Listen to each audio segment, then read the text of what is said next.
Good night. I have moved my position from sitting at the computer in front of the computer because of the book I'm going to read, which is Butler's. A friend has loaned it to me.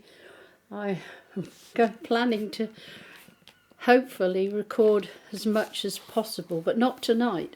I'm only going to do the 13th of July, and if your eyes are good, you'll see what a problem I have, because I've had these cataracts needed to be operated on since 2018.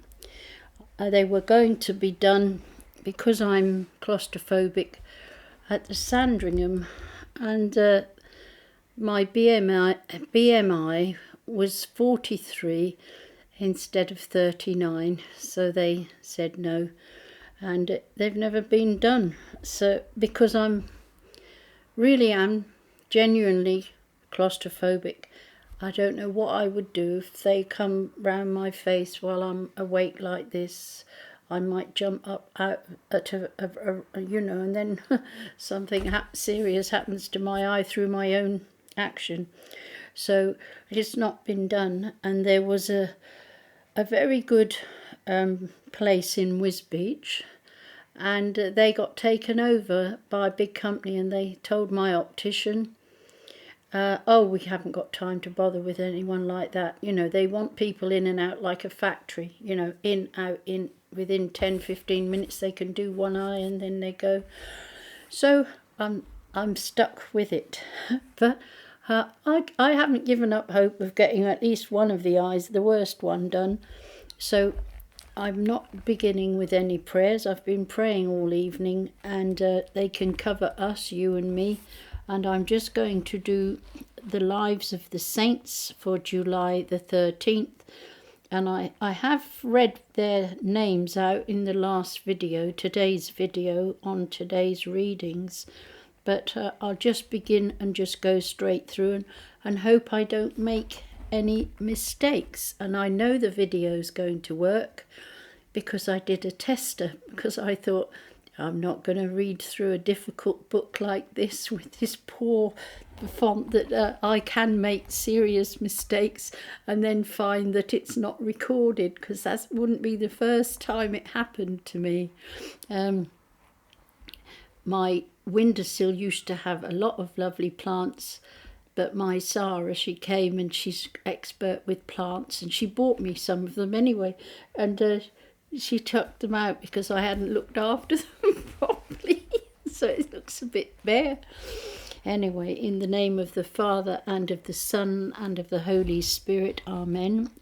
The Lives of the Saints by Butler'S, and we are on the 13th of July, and the first century saint that we're going to hear about is Saint Silas. In the Roman martyrology, under July the 13th is the entry. In Macedonia, the death of the blessed Silas, who being one of the first brethren, and sent by the apostles to the churches of the Gentiles with Paul and Barnabas, was full of the grace of God, and readily fulfilled the office of preaching and glorifying Christ in his sufferings, was afterwards at rest. Silas is the first mentioned in chapter XV of the Acts of the Apostles, when he was chosen with Judas as chief men among the brethren, to go with Paul and Barnabas. I'm just going to get this marker which will help. To Antioch, bearing the letter from the Council of Jerusalem to the Gentile converts in Syria. Judas and Silas, being prophets, also themselves took part in the exhortation and confirming of the brethren, and Silas remained with Paul and Barnabas at Antioch, until the disagreement arose between those two, when he was chosen by Paul to go with him in his visitation of the other churches of Syria and Cilicia, and ultimately into Macedonia. At Philippi, he shared St. Paul's beating and imprisonment, and with him was miraculously delivered. He stopped behind with Timothy at Berea, but they received a message from the apostle at Athens that they should join him again, and they overtook him at Corinth. Here St. Paul wrote his 2 letters to the Thessalonians, in each of which he refers to Silas in the full form of his name, Silvanus. Nothing more is known of him, but traditionally he lived the rest of his life in Europe and died, as the martyrology says, in Macedonia. It is possible that St. Peter's secretary, St. Silvanus, 1 Peter v. 12, verse 12, is the same disciple. We know nothing of St. Silas beyond what is told in the New Testament, so you'd have to look at some other book with all this small print. I'm not going to read it.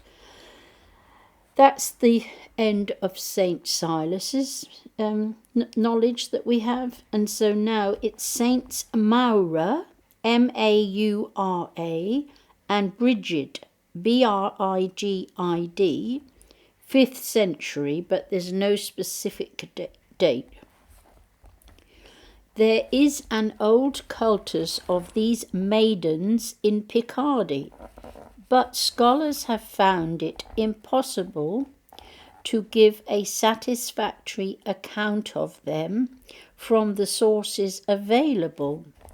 According to these legends, they were British princesses from Northumbria who made a pilgrimage to Rome. On their way home through Gaul, they were set upon by heathen outlaws or Frankish raiders and put to death. At Balagny-sur-Thurane, here they were buried, and there arose a cultus of them as martyrs. In the middle of the 7th century, Saint Bathildis, the queen of King Clovis II, who came from England, and especially as she was a slave girl, may have been a Briton, attempted to translate. That means not in the sense of word translate, but take, carry, but this is the terminology of that time. To translate their relics to her monastery at Chelles, C-H-E-L-L-E-S. But I think that when you hear me reading translate, it means take or move in our language. She was prevented by divine intervention and forced to leave them at Nogent-les-Vierges, that's in France. I had friends, Felix and Christian brothers. They were not holy brothers, real life brothers, were friends with my brother Alan, and they lived in Oise, in a chateau, Chateau de, I can't remember the name of it, where they were solemnly enshrined in 1185. St. Louis IX had a great devotion to these saints and was a benefactor of their shrine and church, to which he made pilgrimage. and a cessation of the plague at Beauvais, Chateau de Beauvoir, I think it was they lived, attributed to their intercession, further endeared them to the people. Saint Gregory of Tours relates of his predecessor, Saint Euphronius, that having heard of a mysterious light seen over a bramble-covered hill, and of a vision of two maidens asking for a chapel to be built on the hill, because two holy virgins were buried there. He himself visited the spot, and it was revealed to him that the maidens were called MAURA and BRITA. They had been solitaries at Ariacum, now Sainte-Maure,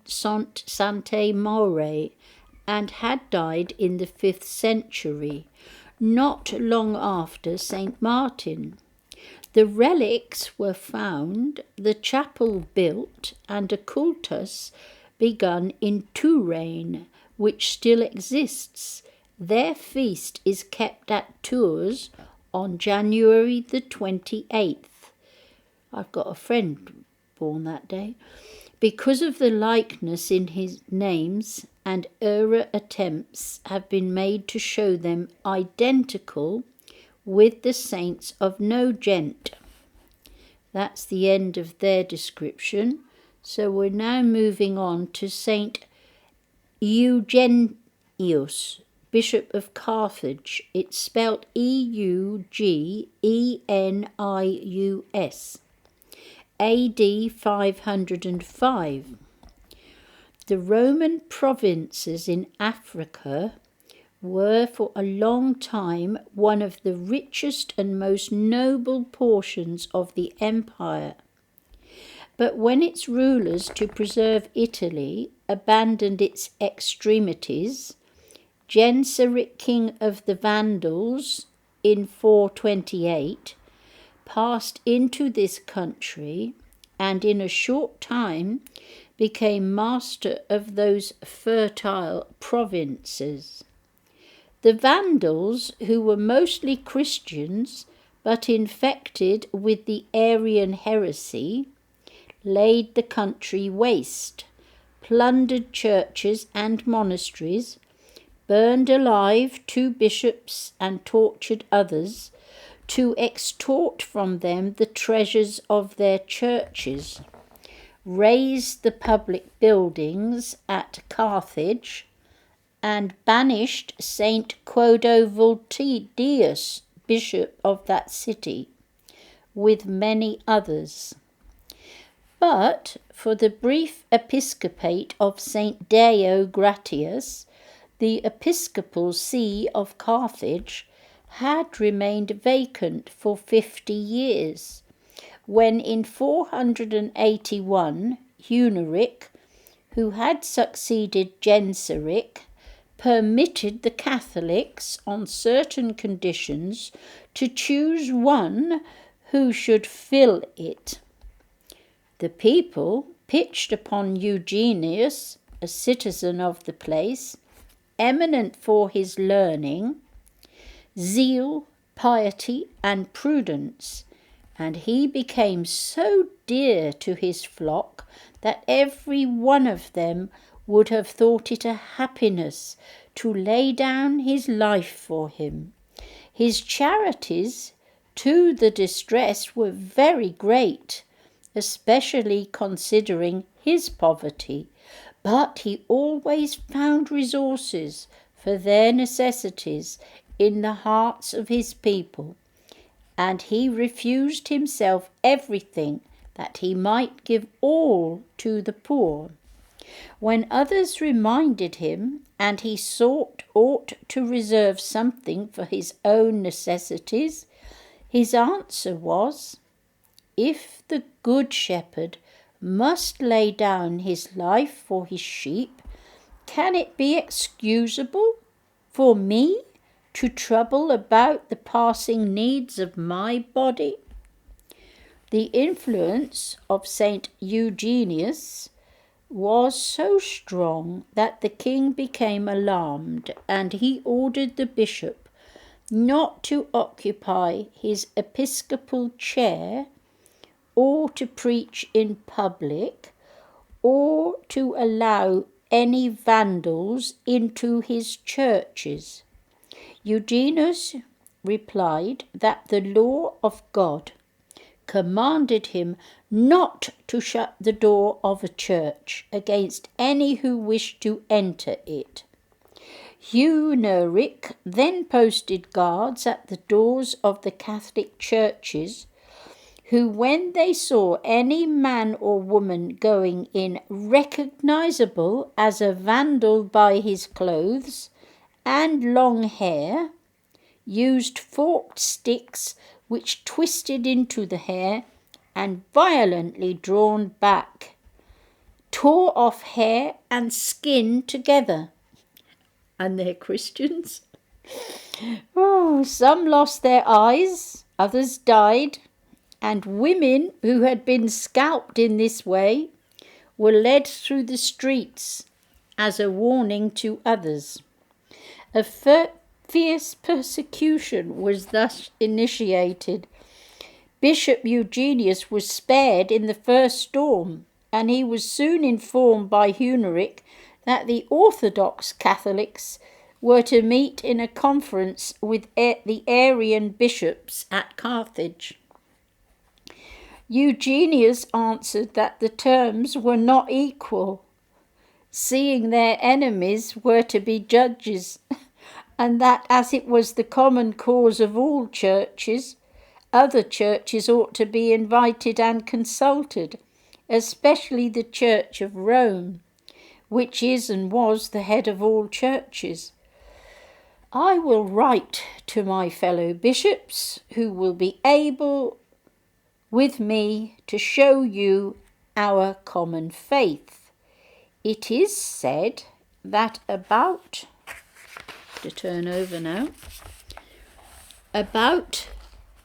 this time, one Felix, who had been long blind, addressed himself as Saint Eugenius, desiring him to pray over him that he might recover his sight, saying he had been told in a vision so to do. The bishop showed great reluctance, but at length, after blessing the font for the administration of baptism on the eve of the Epiphany, he turned and said to the blind man, I have told you that I am a sinner and the least of all men, but I pray God that he show you mercy according to your faith and restore to you your sight. Then he made the sign of the cross on his eyes, and the blind man saw. Huneric sent for Felix and examined the circumstances of the miracle, which he found too evident to be called in question. But the Arian bishops told him that Eugenius had performed it by magic. The conference, when it assembled in 484 to discuss the divisions between Catholics and Arians, was a farce, and Huneric took the opportunity of so many bishops assembled in Carthage to plunder them and then deport them to forced labour. Saint Eugenius, after having long encouraged others to the conflict, was himself suddenly carried into exile without being allowed to take leave of his friends. He found means, however, to write a letter to his flock, which St. Gregory of Tours has preserved. In it he says, I with tears beg, exhort, and implore you, by the dreadful day of judgment and the awful light of the coming of Christ, that you hold fast the Catholic faith. Keep the grace of baptism and the anointing of chrism. Let no man born again of water return to the water. This he mentions because the Arians in Africa, like the Donatists, baptized, rebaptized those that came over to their sect. And of course there is only one baptism, because you've only got original sin once.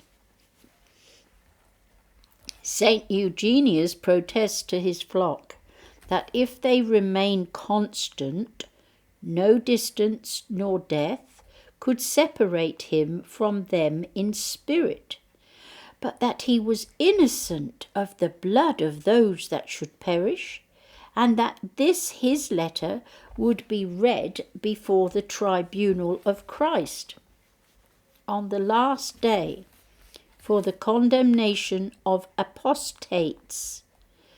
If I return to Carthage, says he, I shall see you in this life. If not, I shall meet you in the other.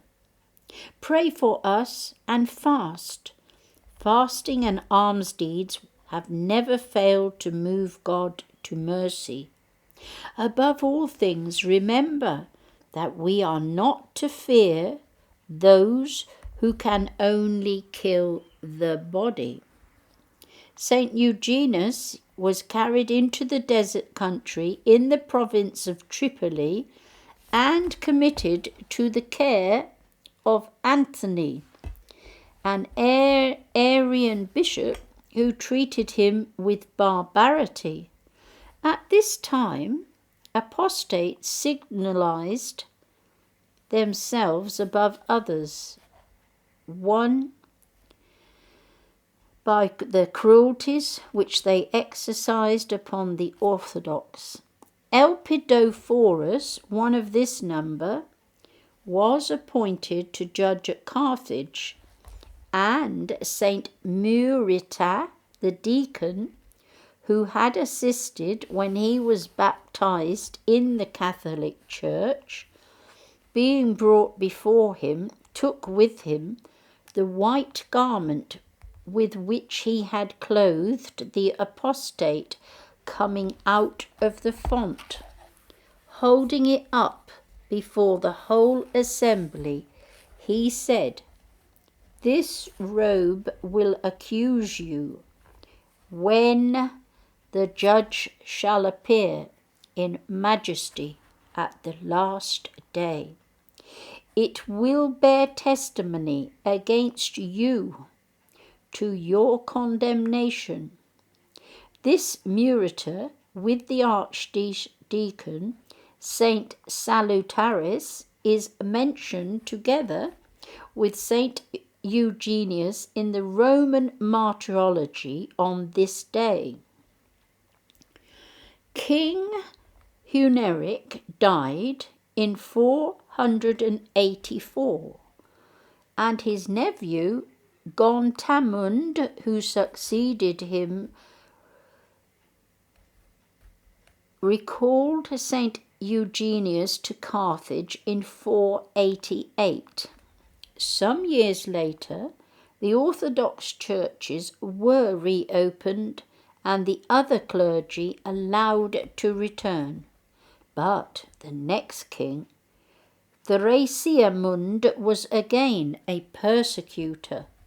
He eventually condemned Eugenius to death, but he was reprieved and banished to Languedoc, which was then subject to Alaric. I've got a nephew called Alaric, king of the Visigoths. Oh, I can't understand why my brother called him Alaric, who was also an Arian. He died in exile in 505 in a monastery near Albi. Mind you, he's a great barrister, so maybe he's some sort of... he's an amazing barrister. I think he trained in Liverpool, but I think he's in the, those big courts in London. But he's probably still got a practice in Liverpool. But he's somebody famous from history. So I'm not going to read the small font. I'm going on to the next saint now. So that's the end of those saints there. And I'm now on St. Mildred. I think I'm familiar with this saint. I think I might have I've read about her before. I'm sure I have. St. Mildred, M-I-L-D-R-E-D. St. Mildred was an abbess of Minster-in Thanet. She was a virgin. A.D. 700. Our forefathers had an extraordinary veneration for St. Mildred, though the scanty records we have of her life give no clue to the reason for this popular devotion. William of Malmesbury says that her remains, which were translated, or rather carried off by a stratagem in 1033 to St. Augustine's at Canterbury, were venerated above all the relics in that holy place.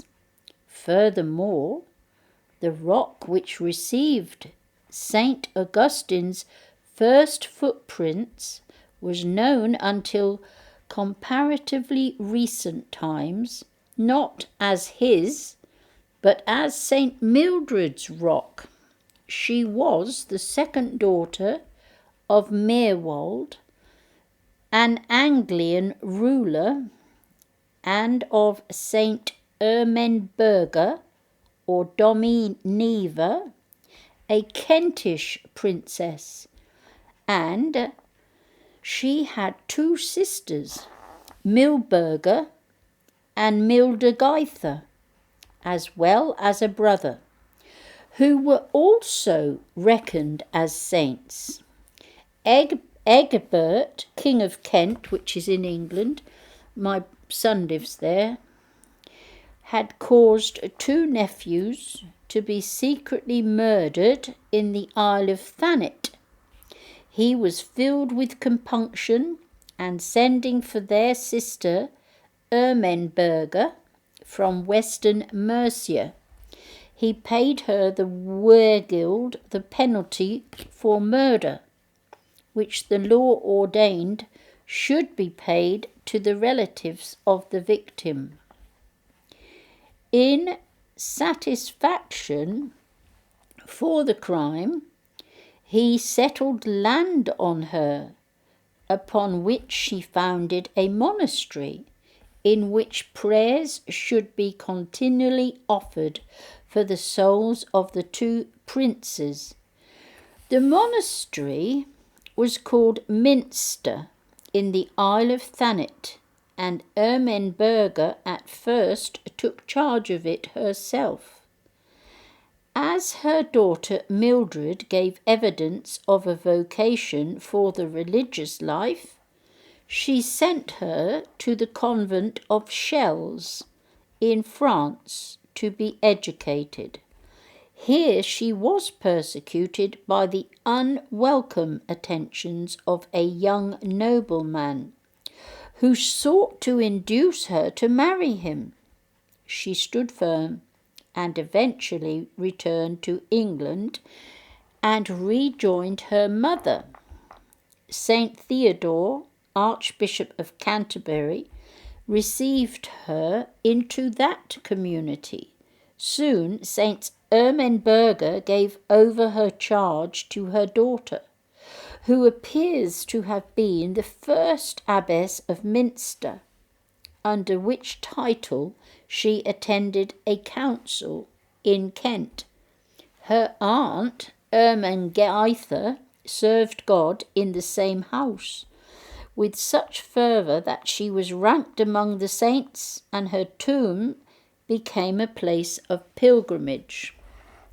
Of St. Mildred's life, we are told that she fasted often and was intensely humble. She was merciful to widows and orphans, and a comforter to all the poor and afflicted, and in all respects of easy temper and tranquil. She died of a lingering and painful illness, probably towards the close of the 7th century. But the date is quite uncertain. During the reign of Canute, we learnt those tales when we were young, King Canute, her relics were taken, more or less forcibly, to St. Augustine's Abbey at Canterbury, whence some portion of them later found their way to Deventer in Holland.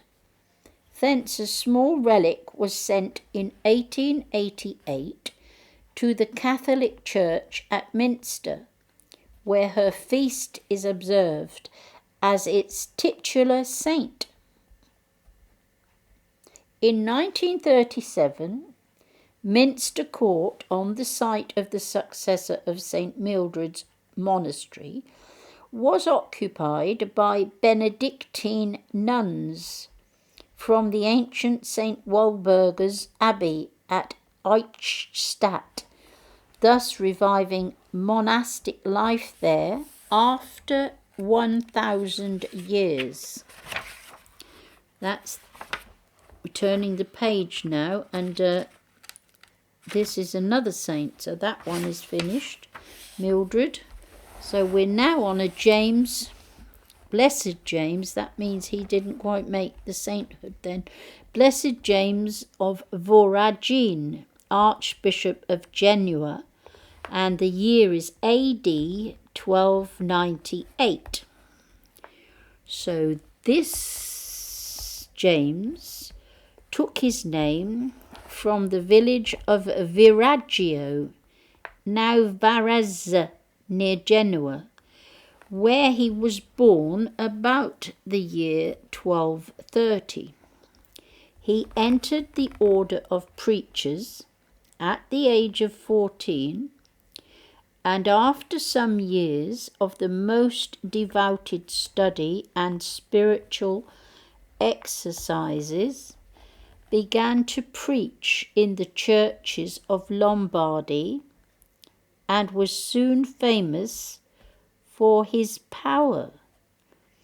He taught theology and sacred scriptures in various houses of his order, became prior at Genoa, and in 1267 was elected prior provincial of the Lombard province.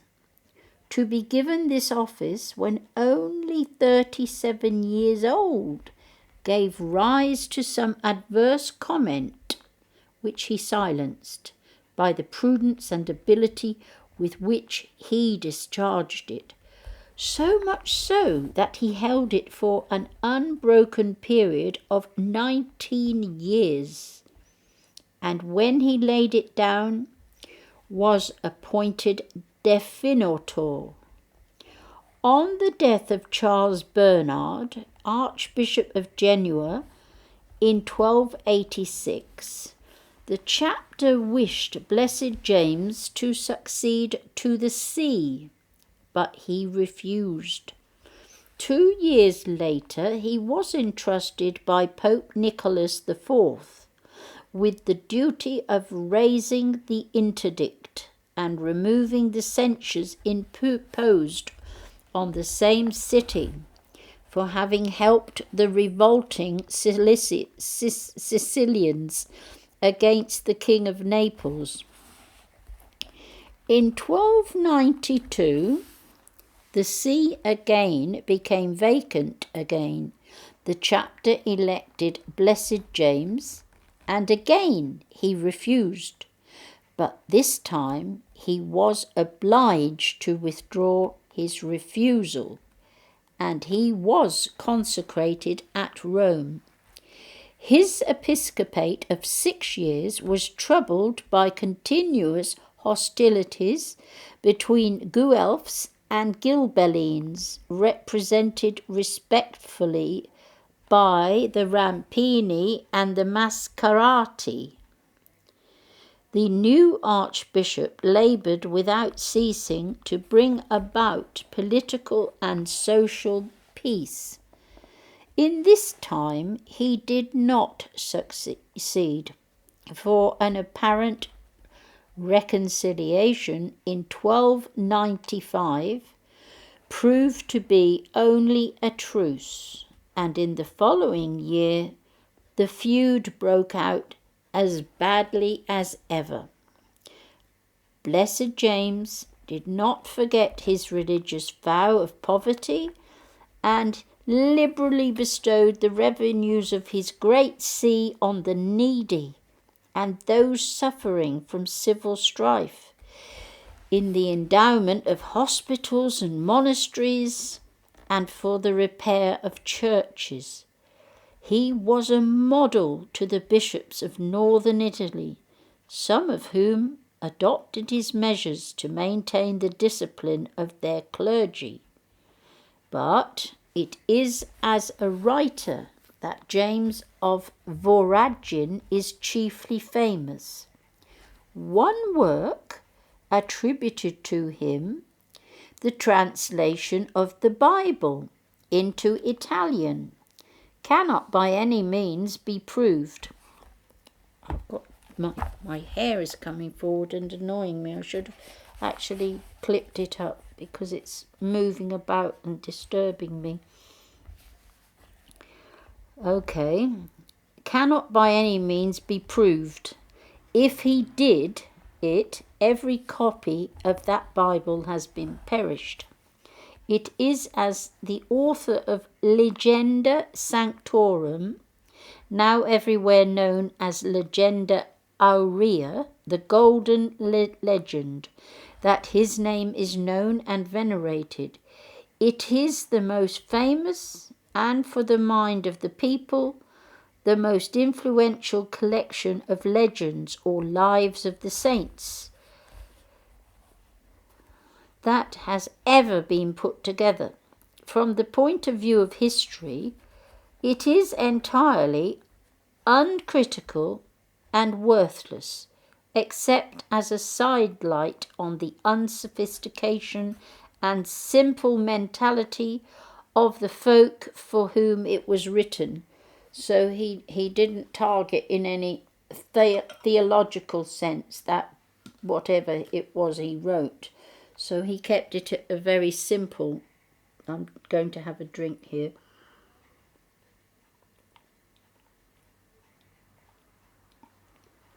I can't see the time from where I'm sitting, so I'm clueless as to how.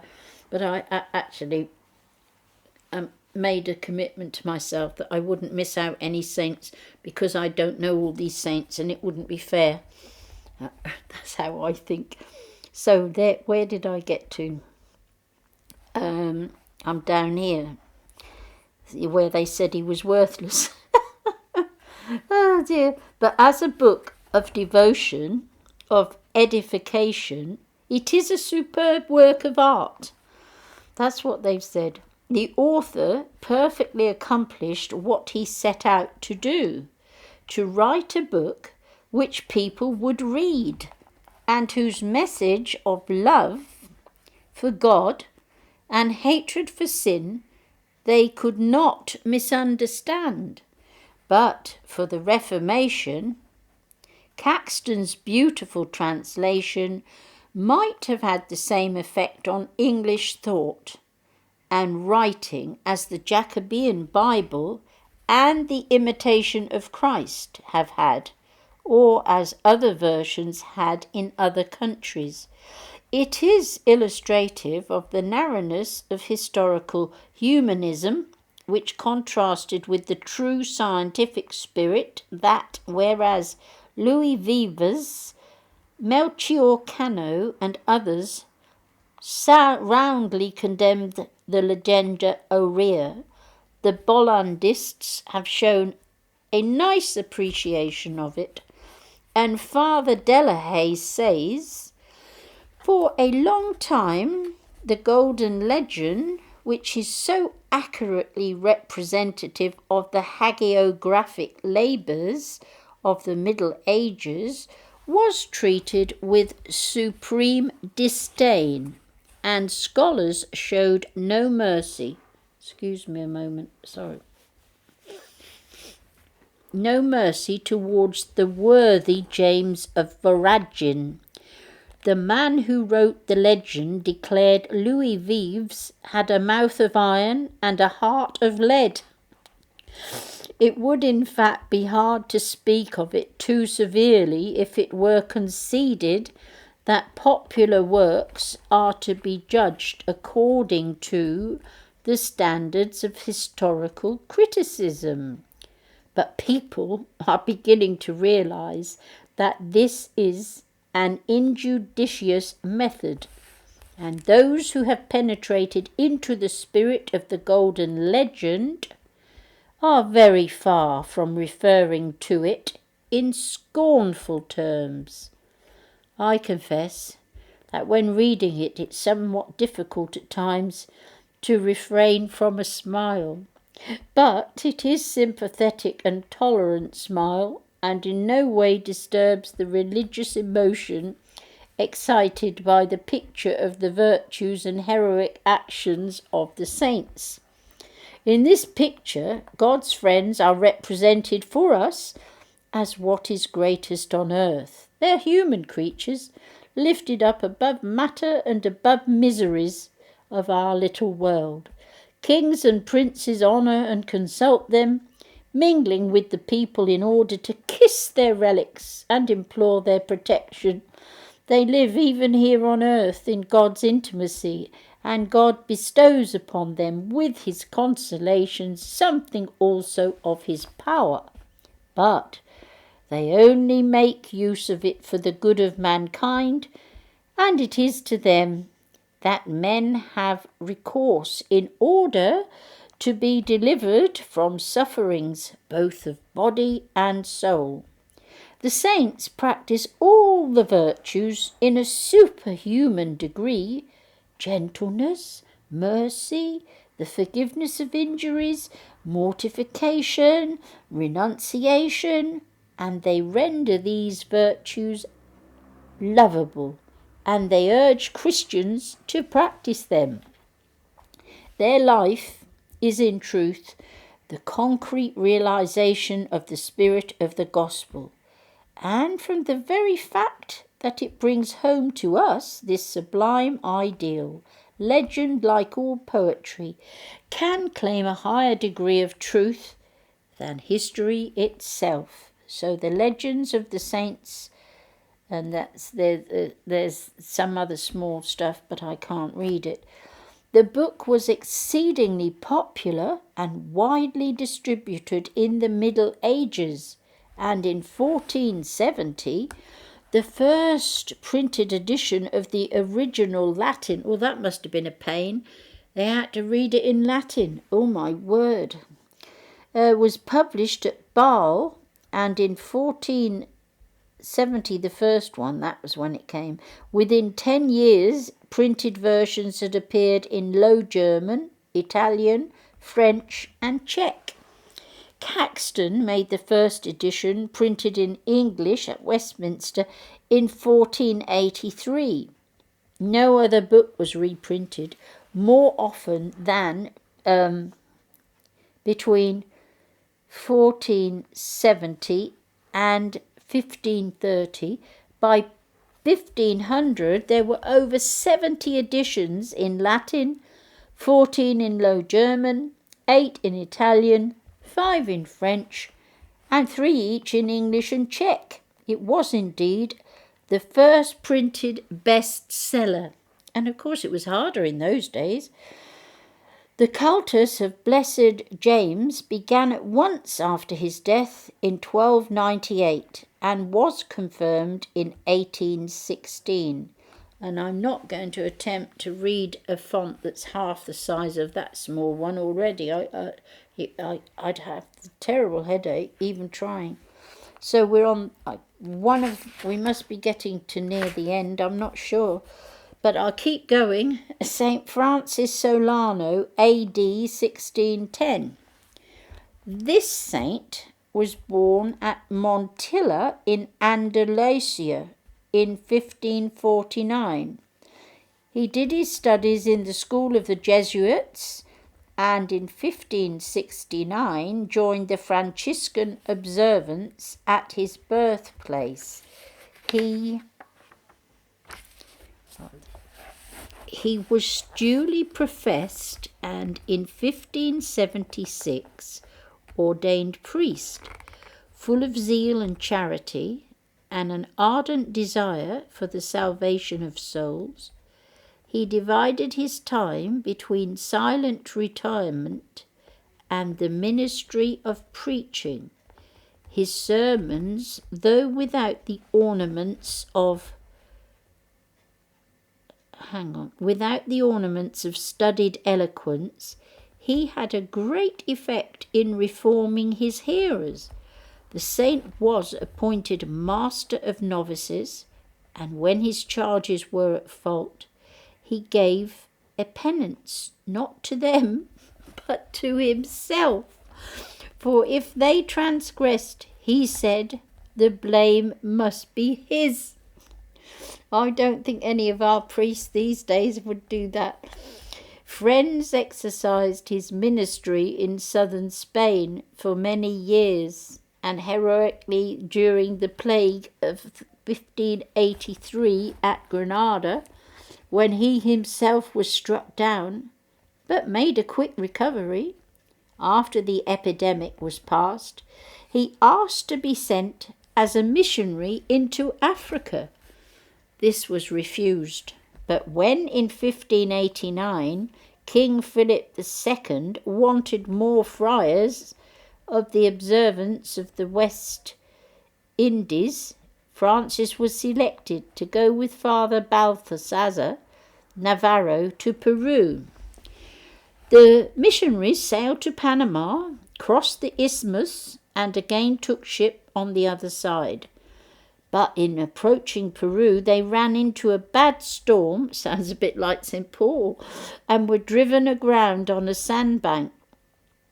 The ship looked as if she were going to pieces, and the master ordered that she be abandoned, leaving aboard her a number of Negro slaves for whom there was no room in the single lifeboat. Well, that sounded a bit wicked.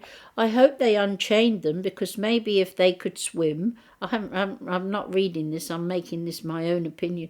But, I mean, that was a bit bad. I hope they didn't leave them chained up. I mean, that would be terrible, wouldn't that? You know, give them a chance. If they could swim to land, couldn't they? Oh, dear. Francis had these men under instruction, and he refused now to leave them. So he remained behind on the ship, which was breaking up. He gathered them around him, encouraged them to trust in the mercy of God and the merits of Jesus Christ, and then he baptized them. This he had scarcely done when the vessel parted amidship, and some of the Negroes were drowned. The remainder were on the part of the hull that was firmly aground, and there they remained for 3 days, Francis keeping up their courage and rigging signals of distress. When the weather broke, the ship's boat returned and took them off to join the others in a place of safety, where they eventually were conveyed to Lima.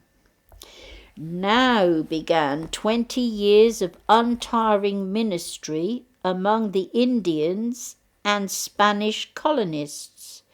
First of all, Francis was sent to Tucumán in the north of what is now the Argentine Republic.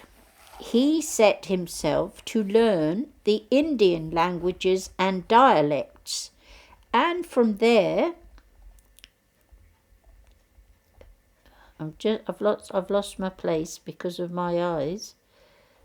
Yeah, and from thence, it's not there, went on a missionary journey through the Chaco to Paraguay, where in after years were to be the famous reductions of the Society of Jesus.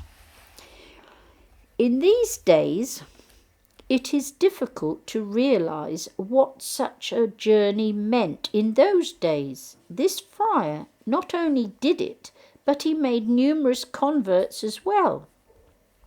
After a time, he was made custos, that's like mayor. I lived in Jamaica, and they called their mayors custos.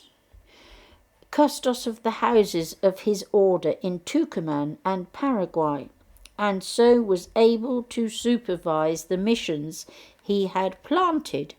But when his term in that office was ended, he was appointed guardian of the Lima Friary. Here there was plenty of work of another kind.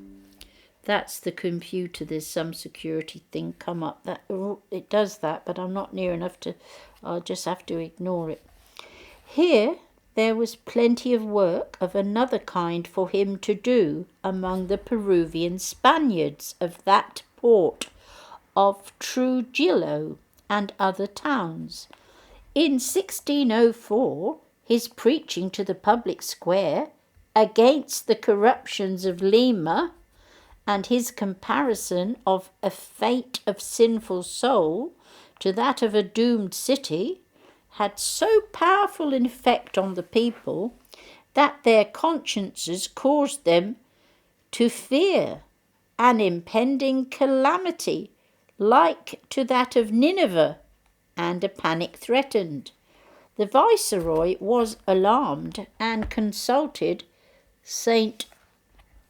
Turibus, Archbishop of the city, who with the Franciscan commissary general required of St. Francis that he should calm the people, who had already had examples of his gift of prophecy by declaring his true meaning, which was not to foretell a material destruction of buildings, but a spiritual loss of souls.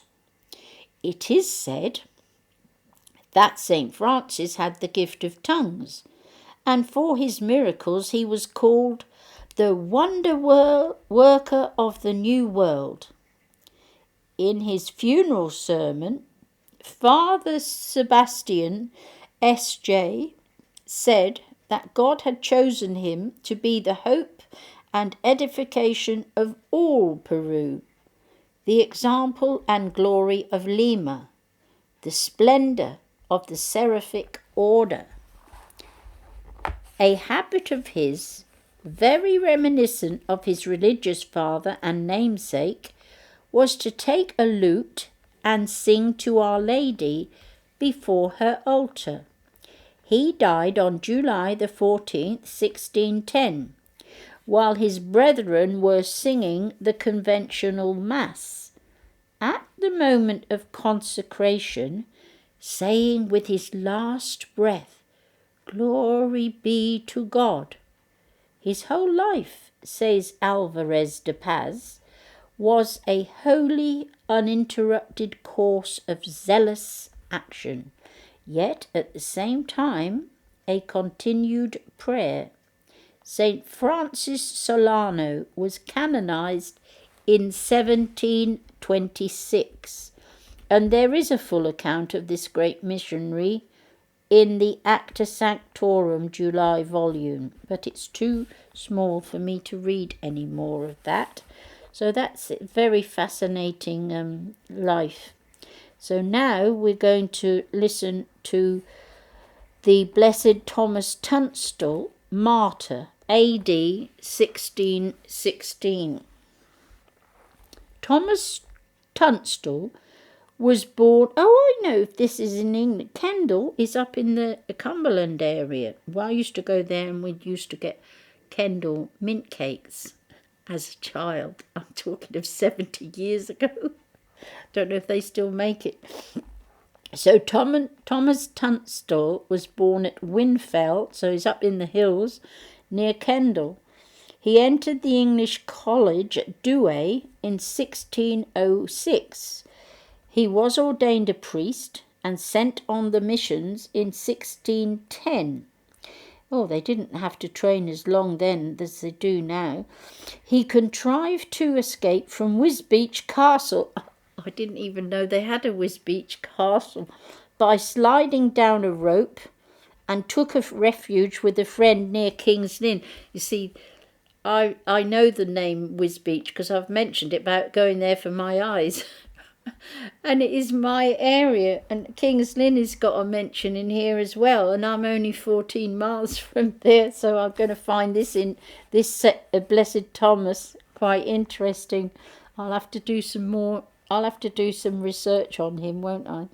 So he contrived to escape from Wisbeach Castle by sliding down a rope and took refuge with a friend near King's Lynn. But he was immediately discovered under the following circumstances. In sliding down the rope, he had very badly skinned his hands, and for lack of attention, the raw places had gone septic. His host recommended him to consult a certain kindly woman who did many medical services for the poor, and this he did. Lady L'Estrange. Now, L'Estrange are here at Hunstanton. That's where my church is that I attended today. So this is very local to me, this saint, in a way, because L'Estrange, they came from France and set up more or less the town of Hunstanton, which it is now. And there's lots of houses and names and history with this name L'Estrange all over Hunstanton. Yeah, and even here in HEACHAM, we're only 2 miles away. So this is an interesting saint for me. For that was her name, L'Estrange. But she was a lady. She wasn't just some ordinary folk. She was, the top-notch type of lady. Cleaned and dressed his hands, not without some curiosity, and of course she was a Catholic. She did not keep her curiosity to herself, but mentioned the man to her husband, Sir Hammond L'Estrange, and he was a justice of the peace. Oh, so she should have kept her mouth shut then, shouldn't she? Oh dear, oh dear. A justice of the peace, and he knew that there was a hue and cry for a priest escaped from Wisbeach. And when he heard that the injured man was staying in the house of a recusant, he at once ordered his arrest, in spite of the entreaties of his wife to forget what she'd said. So maybe the husband wasn't a Catholic then, or wasn't anything, who knows, but she must have been. There's no doubt about it. Blessed Thomas, oh my gosh, that's quite a few miles away. Blessed Thomas was committed to Norwich jail. Well, it's still very old looking when you visit that particular jail, and it's many miles away from King's Lynn. It's the county city actually of Norfolk. It is, and brought up at the next assizes in that city. He was condemned on the evidence of a single witness, one Simmons. This fellow swore that the prisoner had reconciled 2 Protestants and tried to do the same with himself. Well, it sounds like a put-up job, doesn't it? The alleged converts were called and deposed that they were still Protestants, but that Mr. Tunstal had urged them in general terms to holiness of life. Mr. Justice Altham offered the oath of supremacy, which Blessed Thomas refused, asking, however, that he might have the opportunity to expose his faith and reasons before a minister. The request was disregarded and sentence pronounced. At the scaffold the next morning, he was met by Sir Hammond L'Estrange, whom he heartily forgave, saying, "I beseech God that my guiltless blood may not lie heavy upon you and yours." When he was asked if he were a Jesuit. He replied that he was not, but a secular priest who had made a vow to join the order of St. Benedict, and he therefore asked the sheriff that his head might be set up on St. Benet's gate. He answered a nagging question from a minister about whether he expected salvation from his good works. He called for a glass of water and inquired the hour. When told 11 o'clock, he said, "Then it is near dinner time. Sweet Jesus, admit me, though most unworthy, to be a guest this day at thy table in heaven." He quietly blessed the fire and the rope, and with a prayer he said, "Jesu, have mercy on me." Upon his lips he was turned off. He was left to hang till he was dead, and his head was displayed on St. Benet's gate of Norwich, as he had wished. The account of Blessed Thomas, given in Challoner MMP, is not quite satisfactory owing to some confusion in which he was betrayed by Rasius, but the difficulties have been cleared up, and all the available evidence collected in the account published by Dom Bede, who's a Benedictine, Cam, under the title of 9 Martyr Monks, 1931, pages 238 to 257, but there is still some uncertainty about the day of the month in which he suffered. Oh, well, isn't that quite brilliant? Ended with the last saint being from my area. That's incredible. But they've only put him as blessed, haven't they? I think. Yeah, so that's, I don't know how long it's taken, just over an hour for this day, the Sunday, the 13th of July.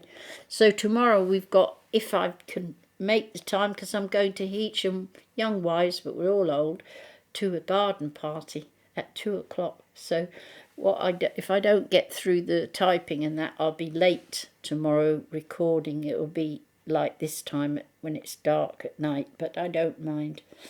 I can always rest on Tuesday if I get too tired. I enjoyed reading that. It's a long time since I've read so many saints out all at once. And as I say, I didn't really know any of them, except I thought I was familiar with Matilde. But thank you for listening. May God bless you and heal you. I'm sending you his peace and abundance. I hope you found it as interesting as I did. And I'm looking forward to trying to get as many saints done as I can, and then give the book back and maybe borrow another one, but we'll see, because it's hard work, and I put the word of God before I put the saints. I'm afraid I've always done that. I do put the saints where I can, when I can. So I'm now going to try and turn it off from where I'm sitting. The reason sitting over here is because when I'm at the computer, the book is not stable in my hands, and it was hard reading it there the other day, and I'm more comfortable here, and I can have the book flat. On the left, I have to hold it a bit, but when I'm on that second page, on the right-hand side of the book, I can have it flat down, and it's much easier to read because the font is small. And it's much easier. I can have the book stable and I can read it better sitting here, but it's not good for my back. I've got nothing against my back, like that chair is better for my back in that sense, that it's got where I've got the injury on my back, which is lower down. I've got it against the chair that I sit at, the computer, but this has got nothing behind my back. But I'm okay. I'm not going to moan and complain. I'm just going to try and turn off this computer from where I'm sitting. So God bless and good night, and I hope to be reading tomorrow, but I can always read an old one instead of tomorrow's readings. I can always do them on Tuesday because I'm always behind with something. So that's what I could do, read something that's already done. God bless. Bye-bye. Night-night.